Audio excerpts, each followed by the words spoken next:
First we got Raycon. Now we got Raymate.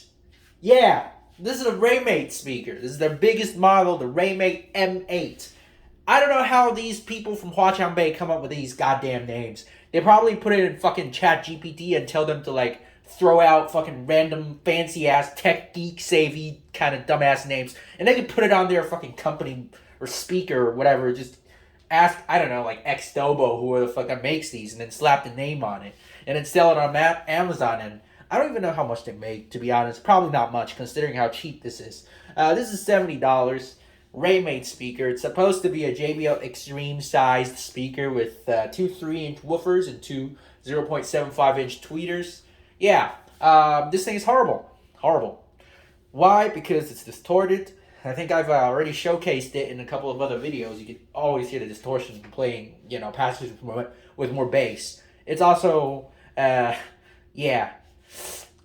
It also sounds pretty compressed, even at normal volumes. Like, you don't even have to turn it all the way up to the maximum. It's already sounding as if it's, like, playing at its limit with all that, you know, limiter kicking in. With there's no kick to the bass. There's no punch. So, yeah. I just don't see this as a decent speaker, even at $70. As a matter of fact, I'd rather you go for that F2 Max, which is also kind of just okay, but at least it's better than this piece of junk.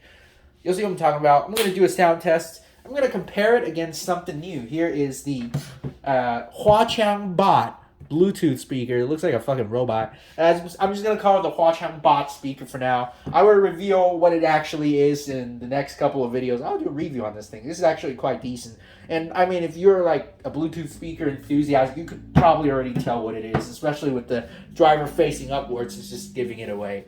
All right, let's get to it. All right, so you see I'm a lazy motherfucker, so I'm done switching speakers back and forth. I felt like not only is it more work for me, it's also kind of difficult for you guys to judge, you know, the certain passages. You know, hearing the speakers play the same passages will be an easier thing. So what I'm going to do now, instead of switching it back and forth, I'm just going to play a complete passage of approximately a minute or so, maybe. And then I'm going to put the timestamp of speaker Raymate and speaker Huaqiangbot. So you can click on that timestamp for the Raymate or for the Huaqiangbot to get to that speaker. And you can hear it play the entire passage. So you'll be able to tell the difference between the two speakers. By clicking on that little time thingy in the description, you can switch back and forth yourself. It's easier, more intuitive for y'all people. I don't know. I'm just finding excuses because I'm fucking lazy. Let's get to it. Starting from the Raymate at 50%. All right, Raymate.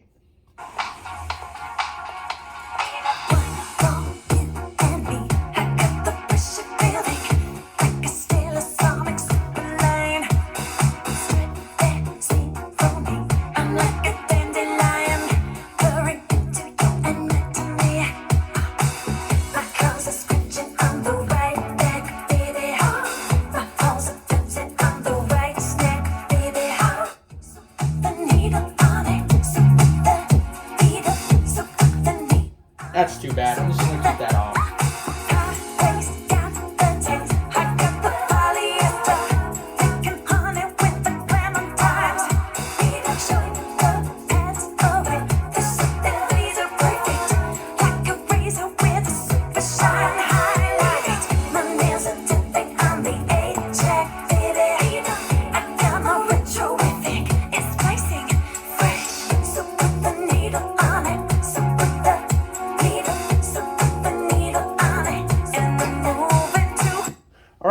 So, that's it. Let's move on to the Huaqiangbot.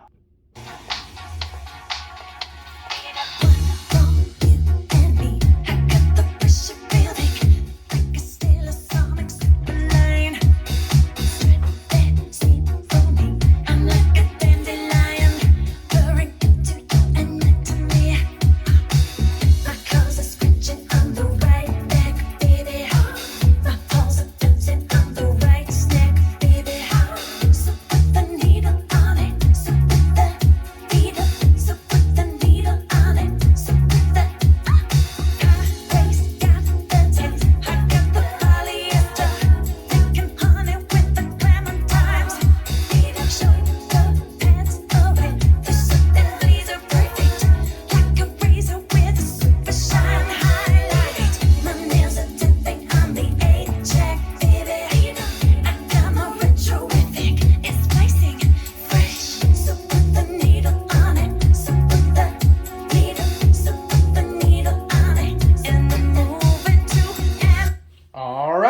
Now let's do max volume comparison. I'm going to switch back to the Raymate.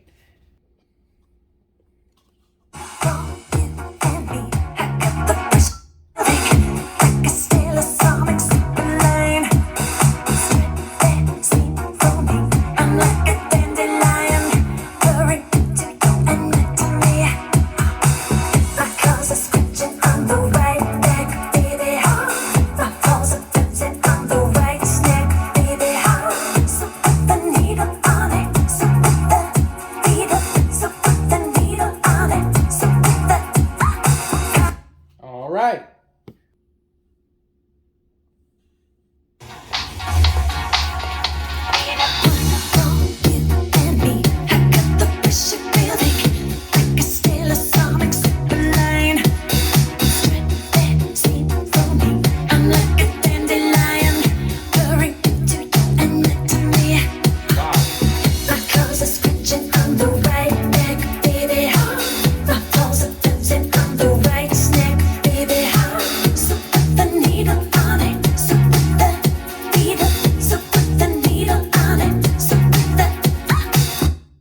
Wow.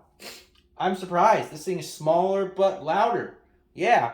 Well, okay. Let's do a teardown. But before that, let's talk about how they both sound. So, I'll be honest. The Raymate, well, as you can hear, it's quite compressed, especially at maximum volume. And at normal listening levels, you also get kind of a compressed sound. You would be able to notice when the kick drum hits, it's kind of like the entire song the volume just went down a notch. And then it went back up again.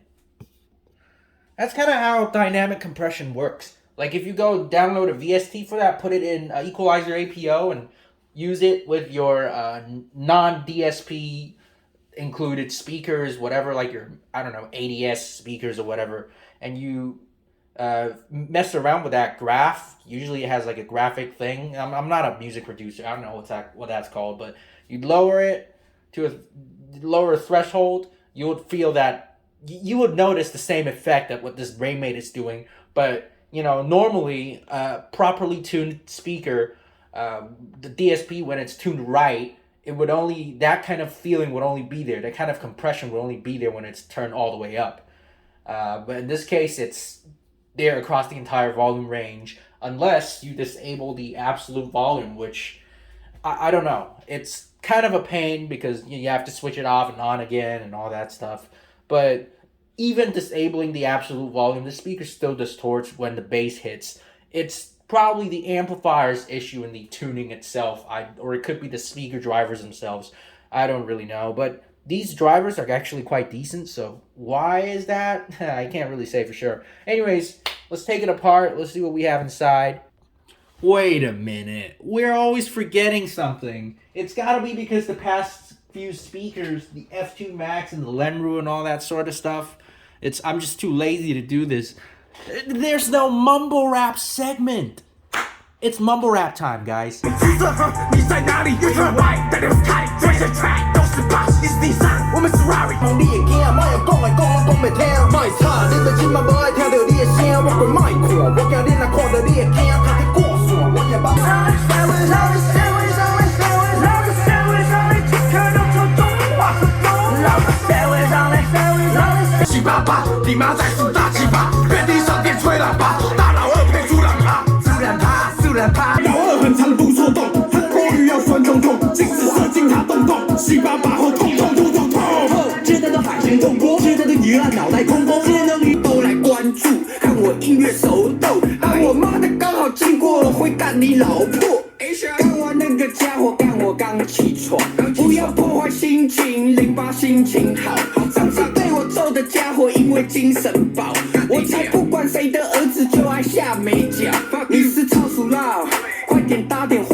Alright, there you have it, some mumble rap. Now it's teardown time. Alright, looking at the woofers, you already seen them in the bass test. Quality neodymium magnets. This is pretty big. This is like, what? About an inch in diameter. You got a pretty decent sized voice coil as well, vented and everything. I'll upload an extra bass test of the speaker unit and on YouTube. This very interesting co material. From the back side, it seemed like paper, but from the front side, it seemed like plastic. So it's like probably some kind of a sandwich construction of some sort. I don't know. Very interesting material. Metal dust cap. So yeah, decent driver. These are actually full range drivers if you don't know. They do have tweeters. The unit itself does have tweeters, and they're kind of useless because these drivers are full range. And I don't know how the amplifier is laid out. We'll get to it, but it seemed like only a capacitor is doing the filtering. All right, we're revealing the circuit board. So I think I'm right, but instead of just a basic crossover, it seems like that resistor is going to the woofer. Or is it also going to the tweeter? I don't know. But yeah, it's a very traditional analog crossover. I don't know, is it me or does the capacitor seem swollen? These are new units. What the fuck? Anyways, it's also got this insulation in here. Not that it does much, but it's good that it's in here. It shows that they put some effort into making this whole thing. It's actually a quality built stuff. It's just they fucked up the DSP so bad. I don't know how they did that. What kind of chip they're using. We'll find out. I'm going to pop this thing apart. I'm going to take this circuit board out. It's the only thing. This thing's just the in and out. There's really nothing on it. Except for maybe some charging circuitry or whatnot. 18650 batteries in there. I'm guessing 4 of them. I'll also take that out. Yeah, 4 18650. Alright, turns out it is the ATS2835P that's having issues. Yeah, I know about this. A lot of Bluetooth speaker with this chip in it, they had issues. This one, I think the, what was the other one called? That Bob Marley speaker also had the same problem. The amplifier is an unknown FT something something amplifier. I tried to find information on this, but I never was able to for some reason. Yeah, I couldn't. I'm gonna guess this is like 30 watts per channel or something. It's probably like a TPA 3118.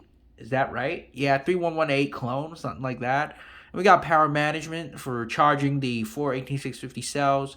It's also got BMS in there, but it's a different thing. This is the charging control. And there's this. It's probably the RGB control because we do have RGB lights in this whole thing. Yeah, funny. All modern Bluetooth speakers are required to have RGB lights. Otherwise, you're not allowed to put them on Amazon because they don't satisfy your gamer needs. Anyways, here is the in-out port. We got that looked like a buck converter in there. I don't want to take this apart. It could also be the SD card controller. Just, you know, typical stuff. There's also a mic input, so you technically could plug your mic in without the need of a preamp. So that chip could also be a preamp for the mic. You could also use like a guitar or something. I don't know. I've never tried it. So yeah, there it is. And I forgot to show you this is the LED in the front. That's the only LED this thing has. So yeah. Well, that's it. That's pretty well built if you ask me. The circuit board is a little simple, but you know, overall the quality is there. It's $70, and considering how distorted it is, I'll give you my honest thoughts on this thing. I'd say just get something else, probably a W King or something like that. That's, you know, at least been proven to be at least decent. Because this thing, without disabling the absolute volume, you're not getting any low bass. It's all cut off. So I'd say W King's a better alternative. Well, there you have it, folks. That's a teardown and some bass tests and some sound check. Yeah.